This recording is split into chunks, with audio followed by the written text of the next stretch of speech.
కొన్నేళ్ల కింద 40-50 ఏళ్ల కింద ఒక ఆమె, ఒక మహాతల్లి రామాయణ విషవృక్షం అనే ఒక పుస్తకం రాసింది. సీతమ్మ అని బండబూతులు తిట్టింది, రాముడిని శూర్పణఖనేమో హీరోయిన్ చేసింది, రాసింది. ఎవ్వడు కదల చలామణి అయిపోయింది. ఒక 20-25 ఏళ్ల కింద రావణ జోస్యం అని ఒకటి రాశాడు. అందులో సీతాను రావణుడు కలిసి చట్టాపట్టాలు వేసుకొని హనీమూన్లో ఉంటారు లంకలో. అది వాడు రాశాడు. దాని మీద ఒక్కసారి హిందూ సంఘాల వాళ్ళు ఎవరో ఒక్కరు పోయి, ఏమన్నా నువ్వు చూస్తున్నావు, నువ్వు ఉన్నావు అప్పుడు, అదే ఆంధ్రజ్యోతి ఆఫీసులో వీక్లీలో వచ్చింది. ఒక్కసారి పోయి ప్రొటెస్ట్ చేశారు.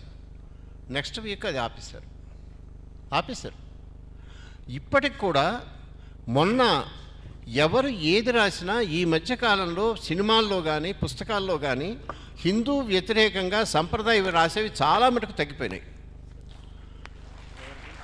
హిందీ సినిమాల్లో వాడెవడో షారుఖ్ ఖాను, ఆ ఖాను, ఈ ఖాన్లని హిందూ మతాన్ని విపరీతంగా నీచ నికృష్టంగా చూపించే వాళ్ళ సినిమాలన్నీ పోయినాయి, ఫ్లాప్ అయిపోయినాయి. మన దేవుళ్ళని మన వాటిని ఎవరైతే చూపిస్తున్నారో ఆ సినిమాలు సూపర్ హిట్లు అవుతున్నాయి.